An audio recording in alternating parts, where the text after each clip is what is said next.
The Mishna Berura we were dealing with yesterday, I think we're going to have to wait a little bit later to really appreciate what it was, to get a full understanding. I'd like to go to Yudches.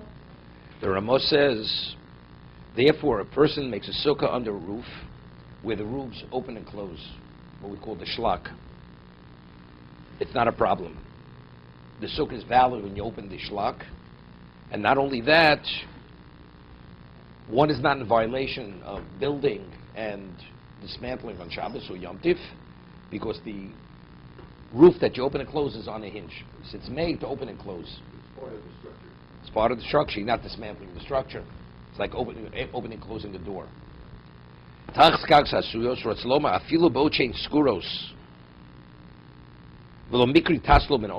not equivalent of having a branch growing and you snip off the branch, because we differentiated before. The branch that's growing is called schach posul. It's not valid. When you have a branch growing over a tree, the schach is kosher. The branch is what's invalidating it. So as long as you remove what invalidates it, the schach itself is kosher schach. You know, Sidbeis Bago, Vedad das Abach lachem b'zeh. The Bach's a commentator on the Beis Yosef. He says you should be machmir with shorach liftoach dalsus agad kodim shem sachich. And this is a chubra.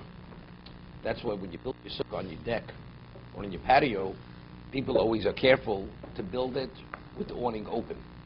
So initially you started off with a kosher sukkah. So once the sukkah establishes identity as a kosher sukkah, now covering it, it's like a side issue which causes it not to be valid. So once you remove it, it's being reinstated to what its original status was. But from day one, it was never built properly. It was always under a roof. Then the Bach says, then you have to lift up. You have to actually lift up the schach and put it down.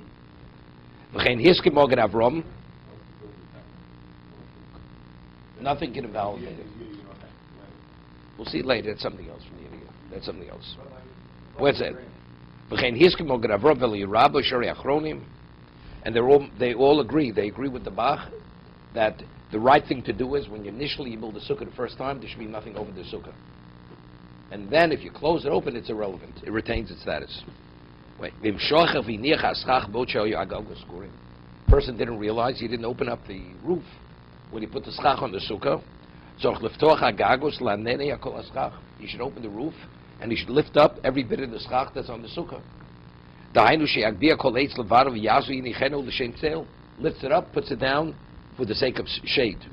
Every one of the bamboo poles or whatever schach you have, mats, whatever you have, are lifted and put back into place. What about you have the other way? You put schach the schach was on top of the roof. The roof was the covering, and you removed the roof. So the schach, the problem was there was no sukkah under the schach. You had a roof under the schach. Posel kuli alma. Leishlohoyo sham sukkah ala schach.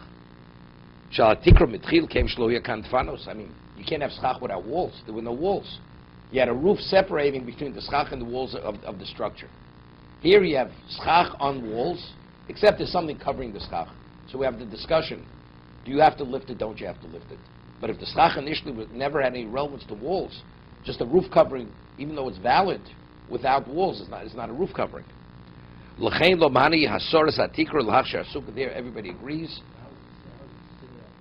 Let's say you have a support which is 2 feet high, right? That's where it's built, on the roof, and you put the schach over. But there's only so from the schach to the roof is 3 feet. It's not valid, right? You have to have 10 tefachim. And then he removes the roof. So now you have from the floor till the schach, you have enough room. You have plenty of space in height. But initially when you put that schach on, was it covering? It had no a wall is only a wall that's 10 tefachim. Good. What do you want to say, Rabbi?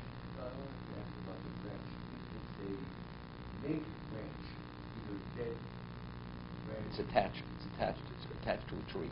It's attached to a tree. It could be dead. Provide any shade or anything. It's dead. Dead has nothing to provide with shade. Right. It doesn't provide any No, say being dead or alive has nothing to do with shade. Right? The issue is it's attached. It has to be detached. Okay?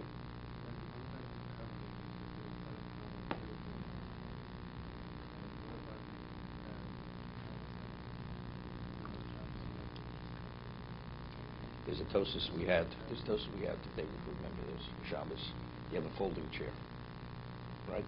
You lift it up, the seat, then you put it down, right? No, because it's made to open and close. Since it's made to open and close, we have anything on a hinge, and you open and close it. It's not a problem. It's not creating something that's innate in it. I'll give you an example. It's a little different.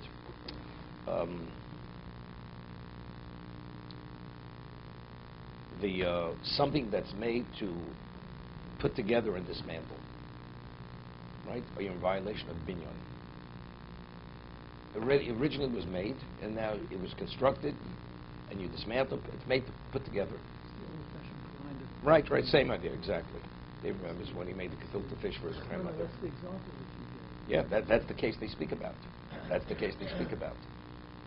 There's one need. Let's see, person purchases a grinder from the manufacturer's not a Jew. It's made of metal. In those days, it was made of iron. Right? That's what it's made of. So it needs tefillah. But when he buys it, it's dismantled. So he'd say, well, it's only if it's a kli. It's not a kli. Right? It's not a vessel. Because each piece by itself doesn't function as a grinder. You have to put it together. It needs tefillah. Why? That since even a novice could put it together, if you need a Maisa Uman, only a professional could put it together, then it's not a vessel unless it's constructed. Until it's constructed. But if even an ordinary person is able to put it together, to assemble it, it's a kli even in the disassembled state. It would need tefillah. If you purchase it from a non-Jewish manufacturer, it would need tefillah. It's not considered, you're the one who's creating the vessel. No, it's not binyan. But let's say it would be something only a professional could put it together. It's not binyan. It's not. We hold a binyan steer Bekela.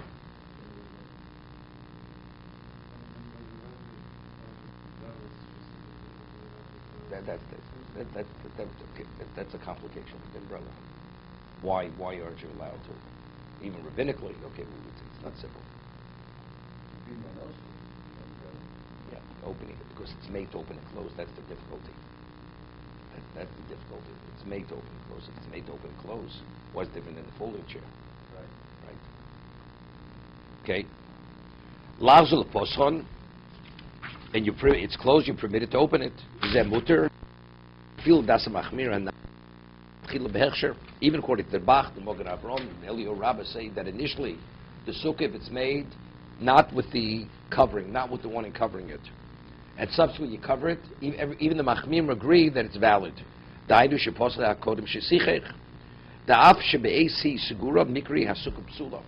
Although when the covering is on top of now, you cannot fulfill the mitzvah of sukkah, right? Doesn't make a difference.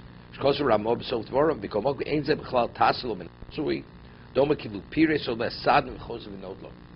like you had a kosher sukkah, you just cover it with a sheet.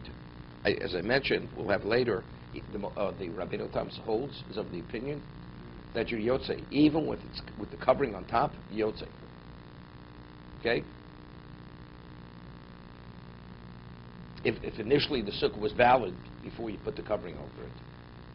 The Mishnah speaks about a case where you put a covering over the schach to protect you from, you want the sun to be blind. Schach is enough. And now you're just putting more that the rain shouldn't come in to the sukkah. So he says that since the sukkah, independent of the sheet, although the sheet is davar makabel tumah, something which is susceptible to tumah, which you cannot use for a schach, the material doesn't qualify, doesn't validate the sukkah, because the sukkah, independent of the sheet, is a valid sukkah. We don't rule like Rabbi Tam. We don't rule like.